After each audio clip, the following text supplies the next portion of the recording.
जय हिंद दोस्तों। कैसे हैं आप लोग? कैसी चल रही है आप लोग की प्रिपरेशन? दोस्तों आज हम लोग दिसंबर 5 2022 के करंट अफेयर्स और न्यूज़ एनालिसिस करेंगे, जिसमें हमारे इंटरनेशनल इवेंट्स होंगे, नेशनल इवेंट्स होंगे, स्पोर्ट्स होंगे, डेज होंगे, उनकी थीम होगी, एट्सेट्रा। ठीक है दोस्तों, तो ये पूरा कॉम्प्रिहेंसिव कवरेज होगा आज के करंट अफेयर्स का, आज के दिन के करंट अफेयर्स का। ठीक है दोस्तों, चलिए आगे बढ़ते हैं फिर। दोस्तों आज की पहली न्यूज़ है Parakram Diwas to be celebrated in Rajasthan to mark the 51st anniversary of Longewala battle. ठीक है दोस्तों, तो पराक्रम दिवस मनाया जाएगा जो कि 51st होगा टू ऑनर लोंगवाल बैटल। तो लोंगवाला बैटल क्या था? ड्यूरिंग 1970 वॉर जो हुआ था, इंडो पाकिस्तान वॉर हुआ था, जिसमें बांग्लादेश का जन्म हुआ था, उसको पराक्रम दिवस कहते हैं। ठीक है दोस्तों, तो इसकी 51st एनिवर्सरी सेलिब्रेट की जाएगी।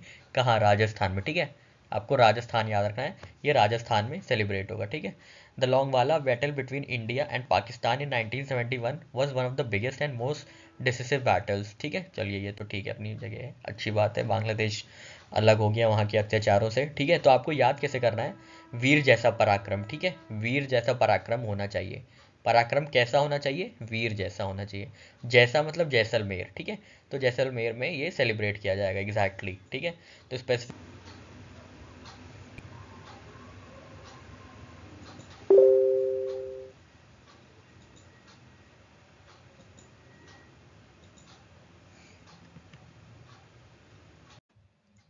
नेक्स्ट न्यूज़ है दोस्तों, millet smart nutritive food conclave हुआ है दिल्ली में, जिसको union minister and industry minister, commerce and industry minister Shri Piyush Goyal ji attend करेंगे। ठीक है दोस्तों, ये दिसंबर 5 को हुआ था।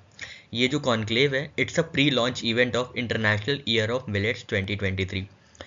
एक्चुअली ये जो event international year of millets है ना, ये इनिशिएटिव थी इंडिया के ही पुश करने पे यूनाइटेड नेशंस जनरल असेंबली ने इसे एज इंटरनेशनल ईयर डेजिग्नेट किया था। ठीक है दोस्तों, तो आपको याद रखना है, millet smart nutritive food conclave कहाँ हुई है? दिल्ली में।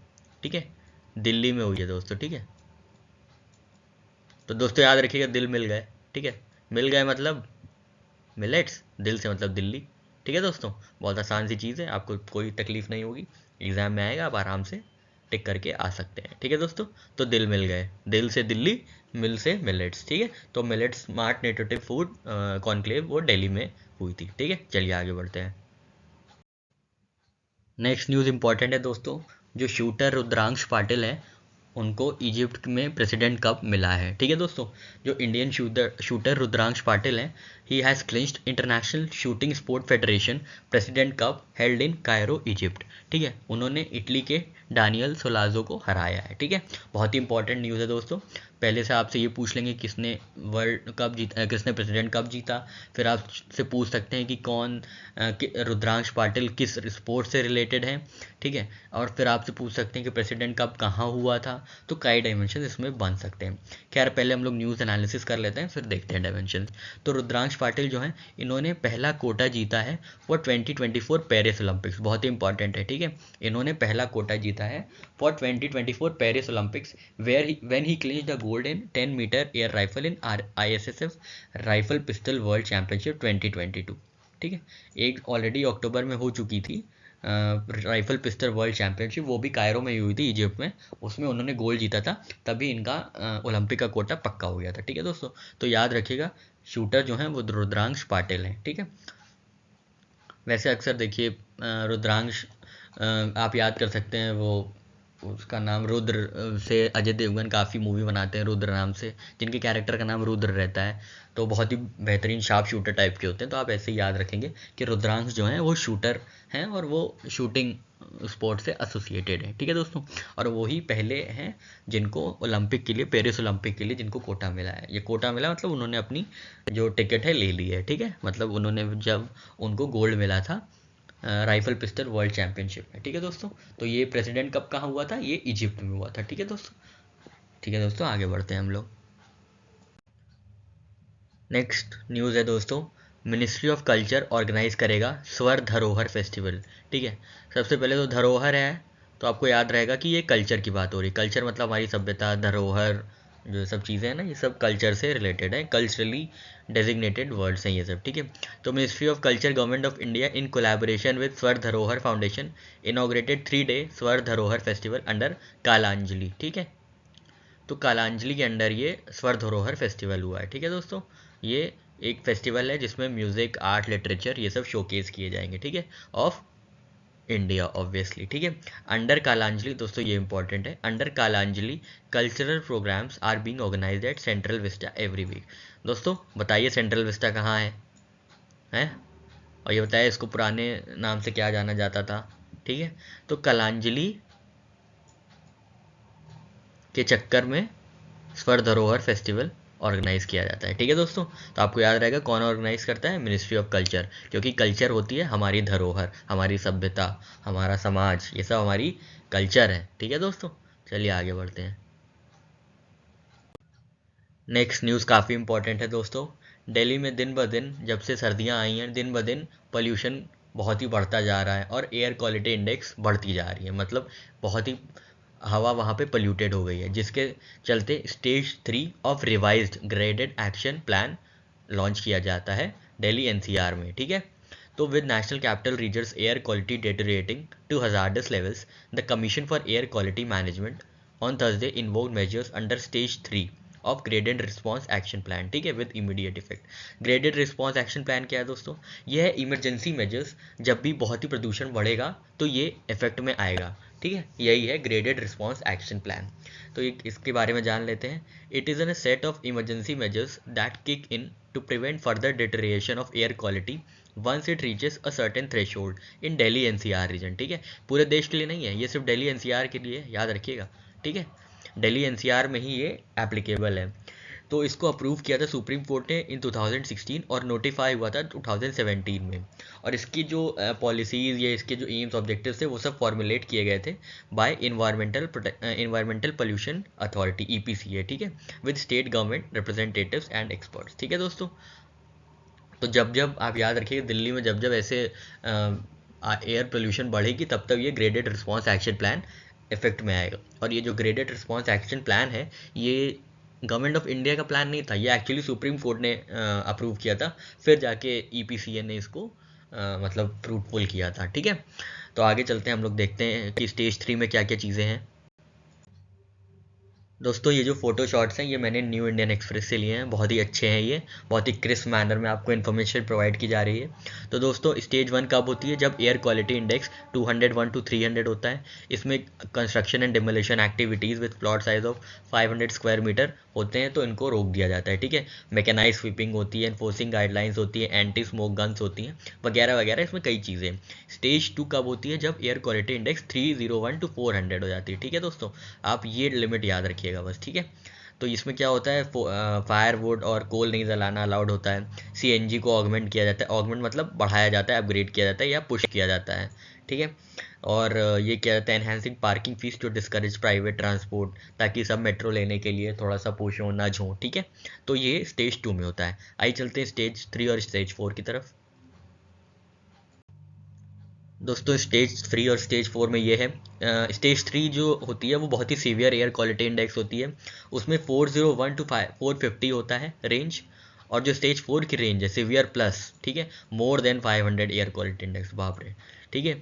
तो इसमें क्या क्या होता है, closure of industries that have PNG supply and are not running on approved fuels, ठीक है। तो ये सब चीज़ें होती हैं। स्टेट गवर्नमेंट्स इन NCR में impose restriction on BS3 and BS4 diesel 4 wheelers, ठीक है। अब स्टेज 4 में क्या होता है, जो daily stop entry of truck traffic, ban on plying of daily registered diesel medium and heavy goods vehicles except essentials, ठीक है। डीजल व्हीकल्स पे बैन लग जाता है, कंस्ट्रक्शन एंड डिमोलिशन एक्टिविटीज़ पे बैन लग जाता है, ठीक है दोस्तों। और जो action under stage 2, stage 3 and stage 4 will be invoked 3 days in advance of AQ reaching projected level, ठीक है। ये एडवांस में ही एप्लीकेबल हो जाते हैं, ठीक है दोस्तों। ये बहुत ही इंपॉर्टेंट इन्फॉर्मेशन है, जो स्टेज 2, स्टेज 3 और स्टेज 4 के जो मेजर्स हैं वो एडवांस में एप्लीकेबल हो जाते हैं जब प्रोजेक्ट किया जाता है कि एयर क्वालिटी और डाउन होती चली जाएगी, ठीक है दोस्तों। दिक्कत ये है ना कि एक तो वैसे ही प्रदूषण बहुत है, हर जगह प्रदूषण बहुत है, और दिल्ली का जो जियोग्राफिकल लोकेशन है वो एक्चुअली एक सिंक टाइप की है, कटोरी टाइप की है, तो आप कटोरी में जो भी डालेंगे बीच में आ जाएगा, सिंक में सब बीच में कलेक्ट हो जाता है। तो इसलिए क्या होता है कि, और जो ठंडी हवाएं होती हैं वो भारी होती हैं इसलिए नीचे बैठ जाती हैं, ठीक है। गर्म हवाएं हल्की होती हैं तो ऊपर चली जाती हैं। अब चारों तरफ से सर्दी का मौसम है, ठंड हवाएं आती हैं और दिल्ली में अपना स्थान बना लेती हैं, और इससे दिल्ली का पोल्यूशन बहुत बढ़ जाता है, ठीक है। बाकी एक्टिविटीज़ तो हैं, एंथ्रोपोजेनिक एक्टिविटीज़ तो चल ही रही हैं, वो पराली बर्न कर रहे हैं और ये सब बर्न हो रहा है, पराली सॉरी, तो ये सब बर्न किया जा रहा है अपनी जगह, ठीक है, मतलब ठीक नहीं है लेकिन बर्न किया जा रहा है। तो इसी चक्कर में दिल्ली में प्रदूषण और ज़्यादा बढ़ जाता है, ठीक है दोस्तों। तो आप लोग ने समझ लिया ये क्या क्या है, ठीक है दोस्तों। चलिए आगे बढ़ते हैं। तो दोस्तों ये कुछ रिस्ट्रिक्शंस हैं टिल एयर क्वालिटी इंप्रूव, जब तक एयर क्वालिटी इंडेक्स इंप्रूव नहीं होता है तब तक कुछ कुछ मेजर्स हैं, आप चाहें तो इनमें पढ़ सकते हैं। इसमें वर्क फ्रॉम होम मिल जाता है लोगों को, स्कूल बंद हो जाते हैं, स्पेशल टास्क फोर्स गठन होता है उन लोग का, ठीक है। तो यही सब 10-12 मेजर्स हैं जो जब तक एयर क्वालिटी इंप्रूव, जब तक एयर क्वालिटी नहीं इंप्रूव होगी तब तक स्टेज 3 पे एप्लीकेबल लगेगा, ठीक है दोस्तों। चलिए आगे बढ़ते हैं। नेक्स्ट न्यूज़ है दोस्तों, Maharashtra becomes the first state with दिव्यांग डिपार्टमेंट, ठीक है दोस्तों। दिव्यांग डिपार्टमेंट सेटअप करने वाला जो पहला स्टेट बना है वो है महाराष्ट्र, ठीक है। तो महाराष्ट्र के चीफ मिनिस्टर हैं एक नाथ शिंदे जी, जिन्होंने ऑर्गेनाइज किया था सेटिंग अप ऑफ, जिन्होंने अनाउंस किया था सेटिंग अप ऑफ सेपरेट दिव्यांग department for the welfare of differently abled people with fund allocation of 1143 crore, ठीक है। तो आपको याद रखना है कि राष्ट्र में पहला ऐसा कौन सा है जिसमें दिव्यांग डिपार्टमेंट है, तो महाराष्ट्र। तो राष्ट्र में पहला दिव्यांग डिपार्टमेंट महाराष्ट्र, ठीक है। बहुत आसानी से आपको याद हो जाएगा, ठीक है दोस्तों। चलिए आगे बढ़ते हैं। नेक्स्ट न्यूज़ है दोस्तों, जो संजीव सान्याल जी हैं जो economic advisory committee to prime minister के मेंबर हैं, उन्होंने कहा है India can sustain 9% GDP growth for many years, ठीक है। तो दोस्तों ये क्या कह रहे हैं क्या नहीं कह रहे हैं, क्या होगा क्या नहीं होगा, ये इंपॉर्टेंट नहीं है। इंपॉर्टेंट ये है कि जो चेयर ये होल्ड करते हैं, ठीक है, जिस कमेटी के ये मेंबर हैं वो इंपॉर्टेंट है, तो हमें इसी के बारे में जानना है। तो जो economic advisory council to the prime minister of India है, ये नॉन कॉन्स्टिट्यूशनल, ठीक है, नॉन कॉन्स्टिट्यूशनल, नॉन परमानेंट और नॉन एंड इंडिपेंडेंट बॉडी है, ठीक है। तो नॉन कॉन्स्टिट्यूशनल, परमानेंट और इंडिपेंडेंट बॉडी, ठीक है दोस्तों। तो ये आप याद रखिएगा, ईएसी की पिक है, ठीक है, इकोनॉमिक एडवाइजरी काउंसिल कमेटी की, सॉरी काउंसिल की पिक है। पिक मतलब आप याद रखिएगा नॉन, ठीक है, नॉन परमानेंट, इंडिपेंडेंट और नॉन कॉन्स्टिट्यूशनल, ठीक है, ये आप याद रखिएगा। ईएसी की जो पिक है वही ज़रूरी है। तो पिक मतलब क्या होता है बताया ना, नॉन परमानेंट, नॉन कॉन्स्टिट्यूशनल और इंडिपेंडेंट, ठीक है। ये क्या करता है, it is an independent body constituted to give economic advice to the government of India, specifically the prime minister, ठीक है। जैसा कि नाम से ही समझ में आता है, तो इकोनॉमिक एडवाइस देते हैं ये प्राइम मिनिस्टर साहब को। और काउंसिल सर्व करती है टू हाईलाइट की इकोनॉमिक इशूज़ हो गए, जैसे इन्फ्लेशन हो गई, अनएम्प्लॉयमेंट हो गई, ये सब एक्सपोर्ट लेड ग्रोथ हो गए, तो ये सब बातों के लिए इन चीज़ों का इनका गठन हुआ है, जिसमें ये लोग डायरेक्टली रिपोर्ट करते हैं प्राइम मिनिस्टर को और उनसे बातचीत करते हैं मुद्दे पे, ठीक है। क्योंकि इकोनॉमिक बहुत ज़रूरी है ना, इकोनॉमी का ग्रोथ होना, तो उसमें माइक्रो फाइनेंस, इंडस्ट्रियल आउटपुट सबकी बात होती है। टर्म्स ऑफ रेफरेंस मतलब किन किन चीज़ों पे बात होगी, ये कौन डिसाइड करता है, ये कुछ भी हो सकता है, प्राइम मिनिस्टर खुद बात कर सकते हैं किसी चीज़ पे या मेंबर्स एडवाइस कर सकते हैं, तो आपसी सहमति से इस बारे में बात होगी, ठीक है दोस्तों। तो हम लोग को याद हो गया ना, इकोनॉमिक एडवाइजरी काउंसिल की पिक बहुत ज़रूरी है, ठीक है। पिक मतलब नॉन परमानेंट, इंडिपेंडेंट और नॉन कॉन्स्टिट्यूशनल, यही 3 शब्दों से घुमा फिरा के क्वेश्चन पूछे जाते हैं, ठीक है दोस्तों। चलिए दोस्तों आगे बढ़ते हैं। नेक्स्ट न्यूज़ है दोस्तों, वर्ल्ड बैंक फाइनेंस करेगा 250 million US dollars to Bangladesh for environmental management, ठीक है। तो ज़्यादा जानने की इसमें कोई ज़रूरत नहीं है दोस्तों, इसमें कोई कॉन्सेप्ट है नहीं, इसमें डायरेक्ट अगर क्वेश्चन आना है तो डायरेक्ट आएगा, ठीक है। तो वर्ल्ड बैंक फाइनेंस करेगा बंगले का इन्वायरमेंट मैनेजमेंट, ठीक है। बैंक बंगले का इन्वायरमेंट मैनेजमेंट देखेगा, ठीक है, बस आप ये याद रखिएगा, वर्ल्ड बैंक देखेगा बांग्लादेश का इन्वायरमेंट मैनेजमेंट। तो बैंक से वर्ल्ड बैंक हो गया, बांग्ला से बांग्लादेश हो गया और इन्वायरमेंट मैनेजमेंट से इन्वायरमेंट मैनेजमेंट, ठीक है। तो बैंक देखेगा बंगले का इन्वायरमेंट मैनेजमेंट, बस, ठीक है।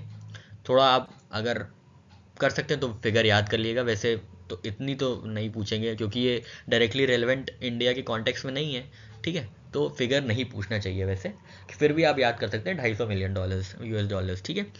तो बैंक देखेगा बंगले का इन्वायरमेंटल मैनेजमेंट, ठीक है दोस्तों। चलिए आगे बढ़ते हैं।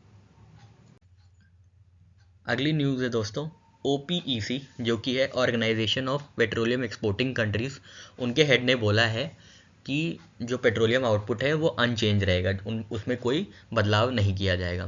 तो इसी कॉन्टेक्स्ट में हम लोग OPEC के बारे में जान लेते हैं। तो OPEC क्या है दोस्तों? ये organisation of the petroleum exporting countries का एक समूह है, ठीक है, जो कि है परमानेंट इंटर गवर्नमेंटल ऑर्गेनाइजेशन, मतलब आपस में एक सोवरीन गवर्नमेंट से मिलकर इस समूह को बनाया है, ठीक है।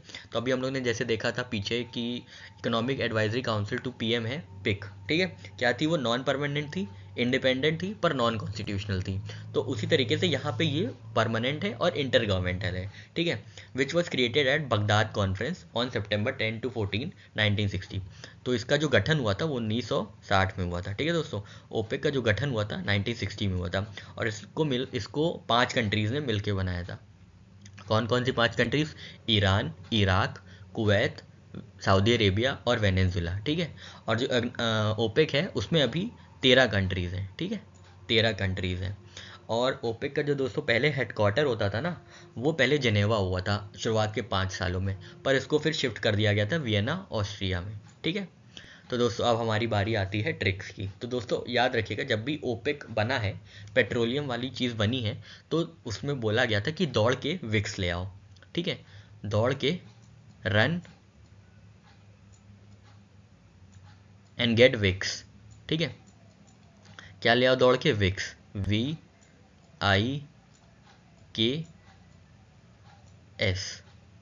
ठीक है। रन मतलब होता है ईरान, ठीक है, रन, ठीक है। तो रन मतलब ईरान, और विक्स से सबके इनिशियल्स हैं, वेनेजुएला, इराक, कुवैत और सऊदी अरेबिया, ठीक है। तो दोस्तों जैसे ही ओपेक बना तो क्या बोला गया कि जाके दौड़ के रन करके विक्स ले आओ, किसके लिए? रिया के लिए, ठीक है। अरे वो रिया चक्रवर्ती भी आप याद कर सकते हैं, ठीक है, उन्हें भी विक्स की ज़रूरत हो सकती है, ठीक है दोस्तों। ये किसी को ऑफेंसिव ना लगे, ये बस लाइटर मोड में कहा गया है, इसमें किसी की कोई वो नहीं है, ठीक है दोस्तों, बस आपको याद कराने के लिए ये यूज़ किया गया है, ठीक है। तो ओपेक जब भी बना तब बोला गया कि रन करके विक्स ले आओ रिया के लिए, ठीक है दोस्तों। तो देखिए मैंने सारे डायमेंशंस आपके कवर करा दिए हैं, कौन कौन सी कंट्रीज़ हैं और इसका हेडक्वार्टर कहाँ है, ठीक है दोस्तों। कैसे? रन करके विक्स ले आओ रिया के लिए, ठीक है। रन मतलब ईरान, विक्स मतलब विक्स से वी से वेनेजुएला, आई से इराक, के से कुवैत और एस से सऊदी अरेबिया, ठीक है दोस्तों। और रिया के लिए मतलब ऑस्ट्रिया, वियना में इनका हेडक्वार्टर है।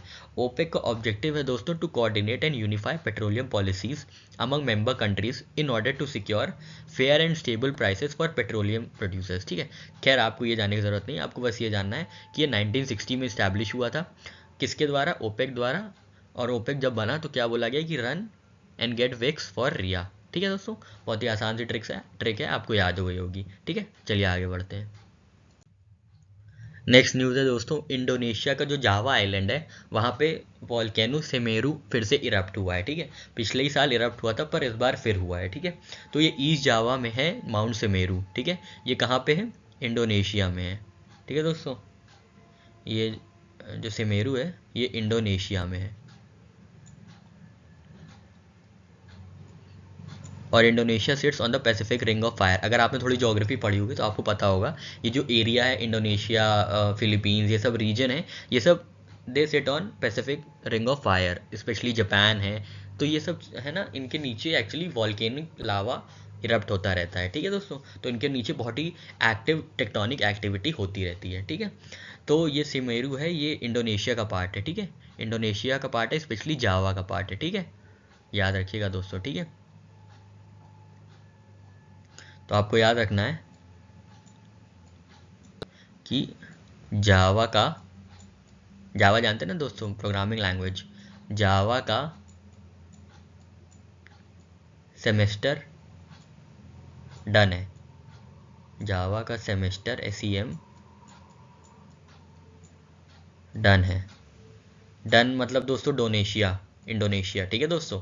डन मतलब इंडोनेशिया, ठीक है। तो डन है मतलब जावा का सेमेस्टर डन है। जावा आइलैंड पे माउंट सेमेरू है जो कि इंडोनेशिया में है, ठीक है दोस्तों। मैंने तीनों डायमेंशन आपके कवर करा दिए हैं, इससे ज़्यादा कुछ नहीं पूछेगा, ठीक है। बहुत निश्चिंत होकर आप आराम से पढ़िए लेट के, कोई दिक्कत नहीं है, ठीक है।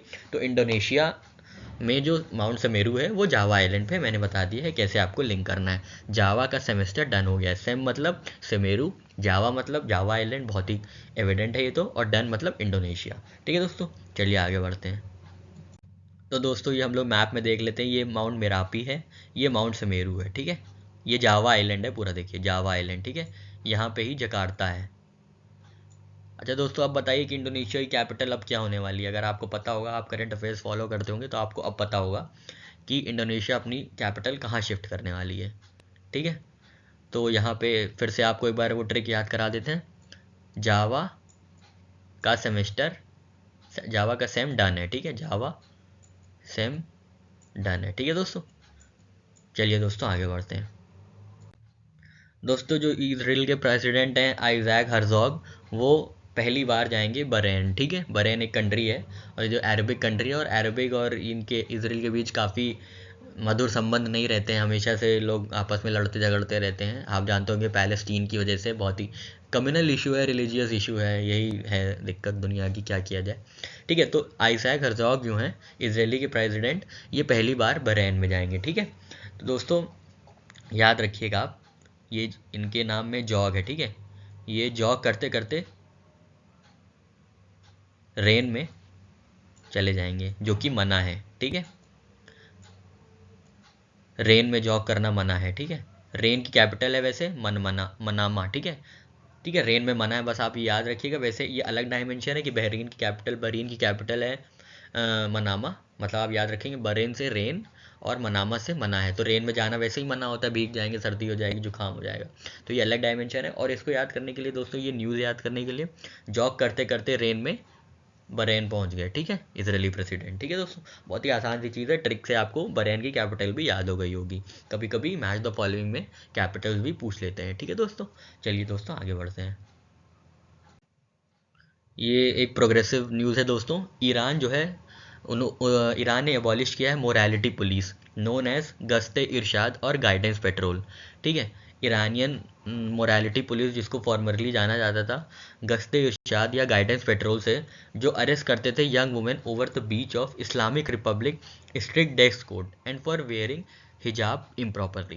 तो इनका काम क्या था, ये बस देखते थे कि जो ड्रेस कोड है वो वायलेट ना हो, और जो भी हिजाब और उनके और भी जो ड्रेस कोड में जो भी ड्रेस इंक्लूडेड है उनको सही से पहना जाए। ठीक है, और ये 2006 में यूनिट स्टैब्लिश हुई थी। ठीक है, अब ये जबकि हट गया है तो काफ़ी फ्री हो गईंगी, मतलब काफ़ी तो नहीं, फिर भी एक एक चीज़ से तो फ्री हुई।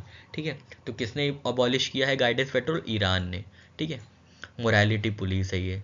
ठीक है दोस्तों, ईरान याद आया ना, तो आप याद करिएगा ओपेक वाला जो मैंने बताया था ना, रैन फॉर विक्स। तो दोस्तों अगर आप जैसे कभी न्यूज़पेपर पढ़ रहे हैं, या कोई और आप कोई मूवी देख रहे हैं, आप कोई गाना सुन रहे हैं, कहीं पे भी आप सुन रहे हैं, कोई न्यूज़ सुन रहे हैं, कहीं पे भी आपको ऐसी ऐसी चीज़ें सुनाई देना, तो आप अपने दिमाग में ऑलरेडी ये ट्रिक मेरी जो मैंने बताई है उसे यूज़ किया करिए। जैसे आप कहीं जा रहे हैं और कहीं ईरान की बात हुई, तो आप याद करिएगा अच्छा रैन फॉर विक्स। ठीक है, तो दोस्तों आपसे इससे आपको बहुत कम टाइम में रिवाइज करने की चीज़ें मिल जाएंगी। ठीक है दोस्तों, समय बहुत ही कीमती है, उसका बहुत ही जुडिशियस यूज़ होना चाहिए। तो बैठे बैठे आपने 2-3 सेकंड में पूरा ओपेक रिवाइज कर लिया, और आगे जो जो न्यूज़ आएंगे मैं ऐसे इंटीग्रेट करता जाऊँगा, ताकि एक होलिस्टिक और इंटीग्रेटेड प्रिपरेशन हो आपकी, और जल्दी से आपकी नौकरी लगे। ठीक है दोस्तों, तो दोस्तों ईरान ने इबॉलिश किया है मोरालिटी पुलिस। ठीक है, चलिए आगे बढ़ते हैं। ये स्पोर्ट्स से रिलेटेड न्यूज़ है दोस्तों। मनु बेकर और सरबजोत सिंह ने मिक्स टीम पिस्टल टाइटल जीता है नेशनल शूटिंग चैंपियनशिप में।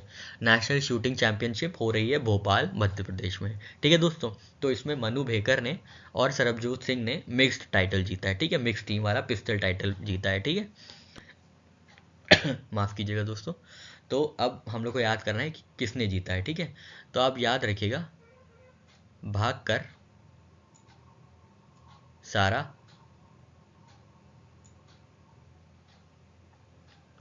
पिस्टल की गोली ख़त्म कर दी। ठीक है, और ये जो भोपाल में हो रहा है इसको भी हम लोग को इंक्लूड करना है, तो हम लोग ऐसे करेंगे, पल में पल में भाग कर सारा पिस्तौल खाली कर दिया। ठीक है, ये याद रखिए ये लाइन, पल में भाग कर सारा पिस्तौल खाली कर दिया। भाग कर मतलब मनु भेकर, भाग कर।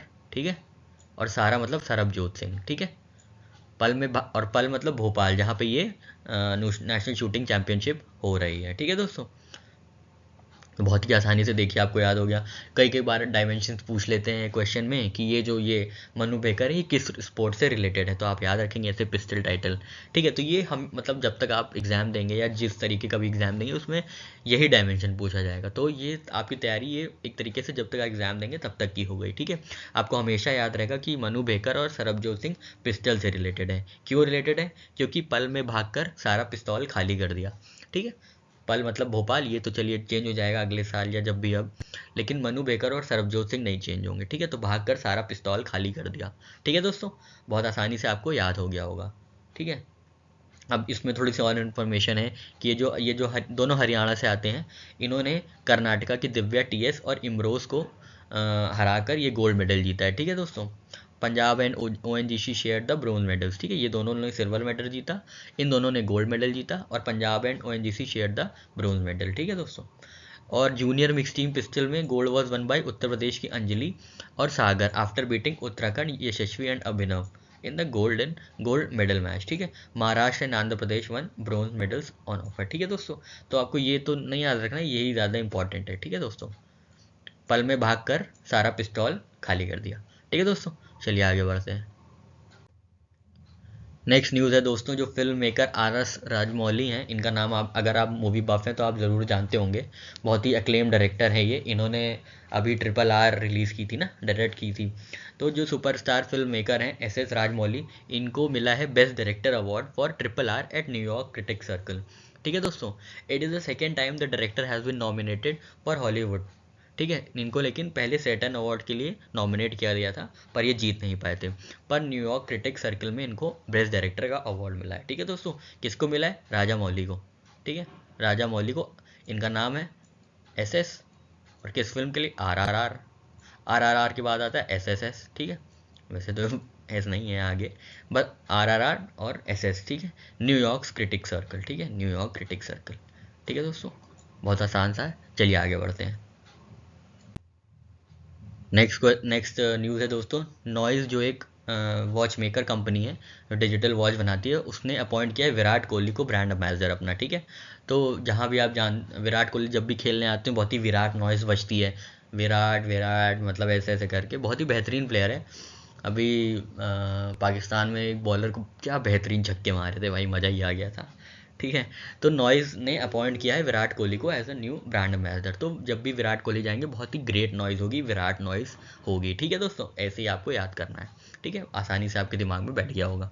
ठीक है दोस्तों, ये ट्रिक बहुत कामगार आएंगी आपको जब एग्ज़ाम देंगे या मॉक देंगे तो आपको समझ में आएगा। ठीक है, चलिए आगे बढ़ते हैं। नेक्स्ट न्यूज़ है दोस्तों, Hansraj Ahir assumes charge as NCBC chairperson.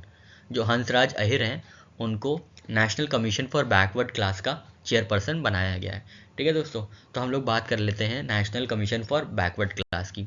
तो जो इंडिया का national commission for backward class है, ये कॉन्स्टिट्यूशनल बॉडी है।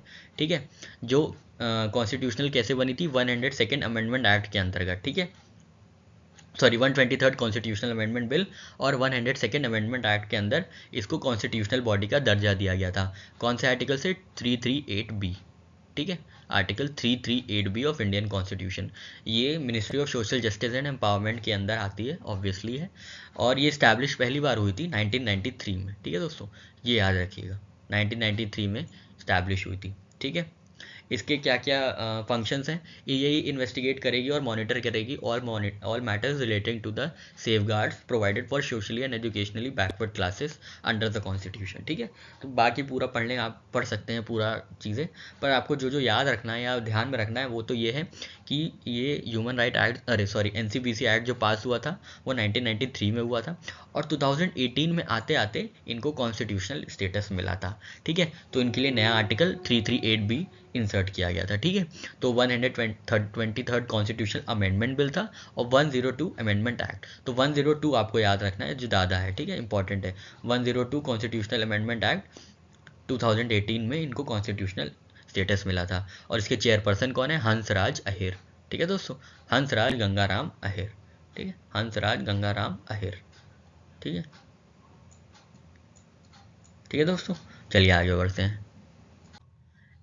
ये न्यूज़ बहुत ही इंपॉर्टेंट है दोस्तों, क्योंकि अर्थ शॉट प्राइस 2022 के जो विनर थे वो एक इंडियन स्टार्टअप का एक इनिशिएटिव है जिसका नाम है खेती, ठीक है। और ये जो खेती है ये तेलंगाना की एक स्टार्टअप कंपनी ने लॉन्च किया है, ठीक है।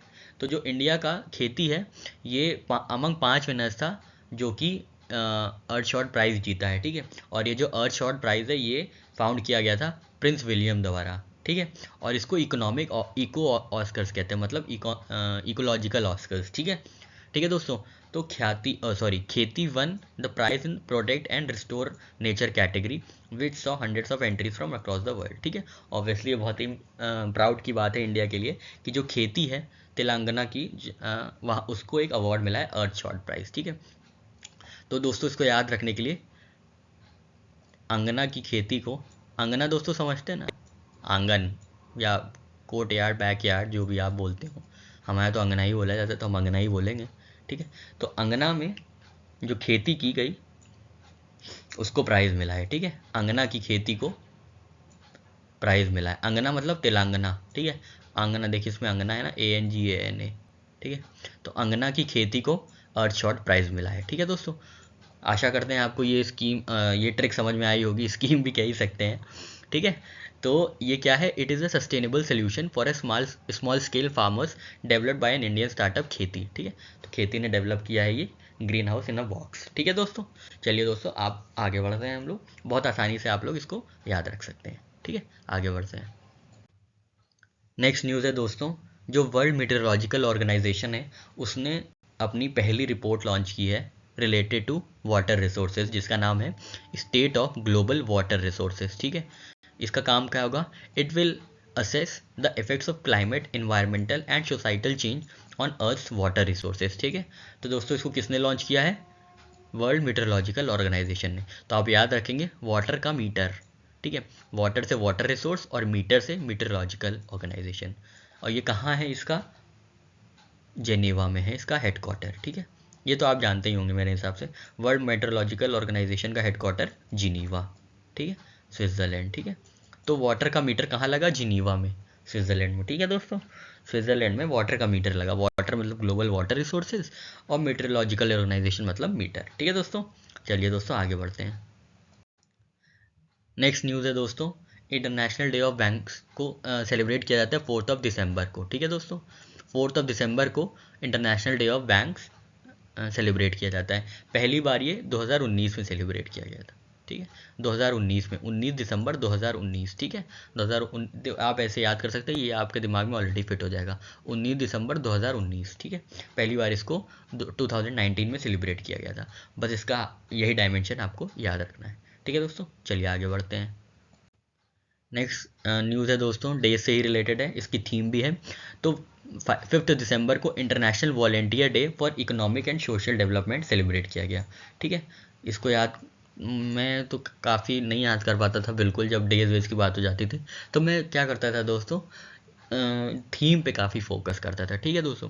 अब 1 मार्क्स का ही आएगा कि ये दिन किस दिन मनाया जाता है, डेट वेट, तो क्यों इतना स्ट्रेस लेना। तो थीम, क्योंकि थीम जो थी काफ़ी लो हैंगिंग फ्रूट था मेरे लिए, तो मैंने उस पर ही प्रेफर किया था। तो मैं आपको भी यही बोलूँगा, अगर आप याद करते हैं डेज तो बहुत ही अच्छी बात है, तब तो कोई कहने की बात ही नहीं है, पर आप इसमें स्पेसिफिकली थीम पे ध्यान दीजिएगा, ठीक है दोस्तों। तो इसकी थीम है सॉलिडारिटी थ्रू वॉलेंटियरिंग, ठीक है। इंटरनेशनल वॉलेंटियर डे की जो थीम है सॉलिडारिटी थ्रू वॉलेंटियरिंग, ठीक है दोस्तों। तभी डेवलपमेंट होगा जब सॉलिडारिटी होगी, ठीक है दोस्तों। ऐसे ही आप दिमाग लगा के याद कर सकते हैं, ठीक है दोस्तों। ये कब सेलिब्रेट किया जाता है, 5 दिसंबर को, ठीक है। पहली बार कब सेलिब्रेट किया गया था, 85, ठीक है, 5 से 85, ये आप एक याद कर सकते हैं, ठीक है दोस्तों। चलिए आगे बढ़ते हैं दोस्तों। ये डे इम्पॉर्टेंट है, आप कोशिश करिएगा इसकी डेट भी याद रखिएगा और इसका थीम भी याद रखिएगा, ठीक है। डेज याद कराने के लिए मैं थोड़ी सी कोशिश करता हूँ, आप ये याद करिएगा, सॉइल जो है ना, ये याद रखिएगा हमेशा, सॉइल्स, SOILS, ILS, सॉइल्स में 5 लेटर है ना, तो 5 दिसंबर, 5th, मतलब तारीख 5th होगी, डेट 5th होगी। अब ये कैसे याद रखेंगे, दिसंबर तो आप याद रखिएगा हमेशा आखिरी में होगा, ठीक है। सॉइल्स को हमेशा आखिरी में ध्यान दिया जाता है, पता नहीं क्यों, जबकि इसको सबसे पहले देना चाहिए, ठीक है। तो इसकी थीम क्या है दोस्तों, थीम है सॉइल्स वेयर फूड बिगिंस, जहाँ से हमारे अन्न की शुरुआत होती है, हमारे भोजन की शुरुआत होती है ना दोस्तों। बहुत ही इंपॉर्टेंट थीम है और बहुत ही इंपॉर्टेंट डे भी है। ठीक है दोस्तों, तो आशा करते हैं आपको ये समझ में आ गया होगा। सॉइल्स मतलब 5 लेटर, और ये कब सेलिब्रेट किया जाता है, इसलिए 5 दिसंबर को। ठीक है, और इसकी थीम क्या है, भोजन, जहाँ से भोजन की शुरुआत होती है, सॉइल्स वेयर फूड बिगिंस। ठीक है दोस्तों, तो यहाँ पे हमारा आज का 5 दिसंबर 2022 का करंट अफेयर एनालिसिस खत्म होता है दोस्तों। आशा करता हूँ आप लोग को अच्छा लगा होगा, ट्रिक्स आपको अच्छी लगी हुई होंगी। काफ़ी इफेक्टिव तरीके से मैंने कोशिश की है कि ज़्यादा उसको कॉम्प्लिकेटेड ना बनाते हुए एक आसान तरीके से आपको इफेक्टिव लर्निंग दी जाए। ठीक है दोस्तों, तो आप हमें ज़रूर बताइएगा आपको ये सेशन कैसा लगा, ये पूरा कंटेंट कैसा लगा। ठीक है दोस्तों, अपना ख्याल रखिएगा, जैसा कि मैं हमेशा कहता हूँ, मम्मी पापा का ख्याल रखिएगा और खूब मेहनत करिएगा। ठीक है दोस्तों, यही उम्र है मेहनत करने की, और यही उम्र है एंजॉय करने की। तो खूब मेहनत करिए, जॉब लीजिए, एंजॉय करिए। ठीक है दोस्तों, मिलते हैं अगले वीडियो में। जय हिंद, जय भारत।